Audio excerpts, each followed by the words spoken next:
हवन कार्य जगदीशजी भाऊ ठाकरे यांच्या निवासस्थानी पार पडलेले आहे। भगवत गुणाची चर्चा बैठक सुरुवात आहे। या चर्चा बैठकीमध्ये भगवान बाबा हनुमानजी शक्ती रूपे हवा रूपी उपस्थित आहेत। या बाबाला माझा प्रणाम। तसेच सर्वांचे सद्गुरू महंत त्यागी बाबा जुमदेवजी हे सुद्धा शक्ती रूपे हवा रूपी उपस्थित आहेत। या बाबाला माझा प्रणाम। तसेच सर्वांच्या लाडके आई मातोश्री आई ह्या आई सुद्धा शक्ती रूपे हवा रूपी उपस्थित आहे। आईला माझा प्रणाम। तसेच आजच्या चर्चा बैठकीचे अध्यक्ष साहेब दोंदलकर साहेब हे सुद्धा वेळात वेळ काढून उपस्थित झाले, यांना सुद्धा माझा नमस्कार। सेवक सेविका बालक बालिका सगळ्यांना माझा एक साथ नमस्कार। ज्याच्या हाती या सृष्टीचे सूत्र तुम्ही आम्ही त्या एकाचे पुत्र, ज्याने घडविली माझी काया म्हणून आलो बाबा स्वागत कराया। माझ्या जवळ नाही बाबा फुलाचा हार, पुष्परूपी बाबा करा स्वीकार, हस्त जोडून पडते पाया म्हणून आलो बाबा स्वागत कराया स्वागत कराया स्वागत कराया। तर बघा सुंदर अशी बाबाने 4 तत्व 3 शब्द या आधारित आपल्याला प्रत्येक सेवकाला कृपा वाटून दिलेली आहे आणि याची तंतोतंती पालन करायची आहे। सरळ चालायचं आहे, सरळ बोलायचं आहे, सरळच वागायचं आहे। रस्ता बाबाने सरळ काढलेला आहे। रस्ता कसा काढलेला आहे? सरळ। जरी आपण इकडे फाटा फुटला नाही इकडे कोण पाहतो म्हणला तर भगवान पाहत आहे, म्हणून सरळ चाला, सरळ बोला आणि सरळ वागा। नहीं तो मुंह से निकली गाली और बंदूक से चली गोली। शब्दाला तोला, बाद मध्ये बोला। बोलता येतं तर बोला, नाही तर बोलू नका, काही गरज नाही। तर आपल्या 4 तत्व 3 शब्द नेमाला विसरू नका बाबा। आपल्याला या 4 तत्व 3 शब्द आणि 5 नेमाचे आपल्याला तंतोतंती पालन करायचं आहे। कारण बाबांना दिलेले शब्द आहे आणि या शब्दाच्या आचरणात आणायचं आहे प्रत्येक सेवकाला। कारण याची प्रत्येकाला जाणीव ठेवायची।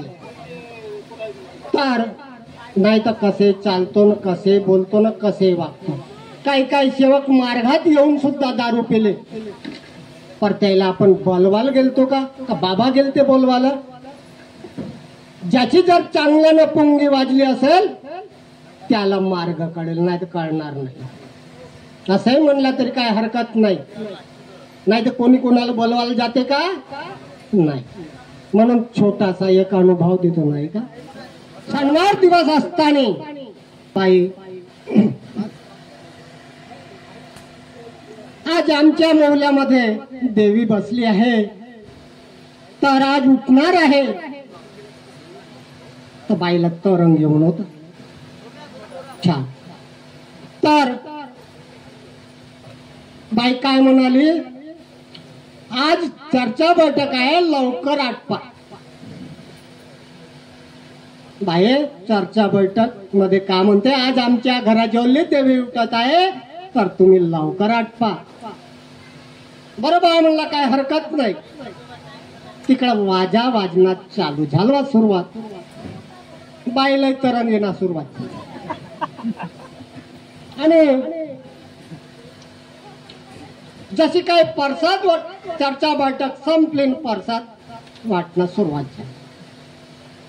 जशी हातावर आली तशीच बाईनं गिटकली आणि दुसऱ्या दिवशी हल्दीराम कंपनीला 8 बाया अनेक वाल्या घेतल्या आणि एक बाबाची सेवकी। किती होती? एक सेवकीन होती ना 8 बाया अनेक वाल्या होत्या।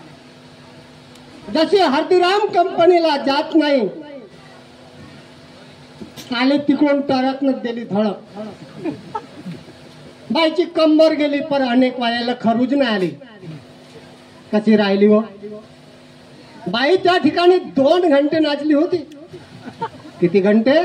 2 घंटे कमराला पदर खोसून सने 2 घंटे, तरी पण ते 50 वयाची असं अंदाजा 50 ते 60 वयाची.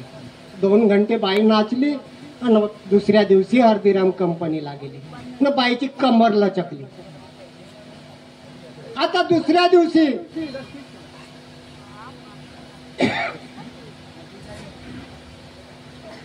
बाई पुरी बँडेज बांधून आली गावात. हातात काडी आली बाईच्या आणि बाई का म्हणा पुढची चर्चा बैठक आली तर चर्चा बस्तीत झाली बाई. आता बाबा मी चुकलो का म्हणत होती बाई, मी चुकलो. आता सांगते कोणाला चुकलेस तर बाबा मी चुकलो तर मला माफ करा. मी पुढच्या बैठकीला धावत आलो पाहिजे, माझ्या हातची काडी गेली पाहिजे. भगवंतानं शब्द ऐकले बाईचे. बाई तत्व शब्द नेमाची होती पर चुकली कुठं देतो. बाई 2 घंटे नाचल्या ना चुकली. आणि दुसऱ्या या बैठकीमध्ये बाईला आराम घडला. बाबा दुसऱ्या बैठकीमध्ये आलो तर मी पळत धावत आलो पाहिजे तुमच्या चर्चा बैठकीला. खरोखर धावत आली. तर आपल्याला तत्व शब्द नेमाची गरज आहे. प्रत्येकाला भान ठेवायची गरज आहे. शब्द भगवान आहे, शब्द शैतान आहे. शब्द आपल्याला एक महत्वाचा आहे. शब्द शब्द पे काटता है. म्हणून शब्दाकडे लक्ष ठेवायचे आहे, भान ठेवायचे आहे. बोलताना विचार सुद्धा करायचा आहे. बाई टणकी झाली. कशी झाली? बाबा कुणाचा अनित नाही करत. भगवान दयाळू आहे. एवढेच बोलून 2 शब्द परिपूर्ण करतो. जाग्याला विराम देतो. सगळ्यांना माझा एक साथ नमस्कार.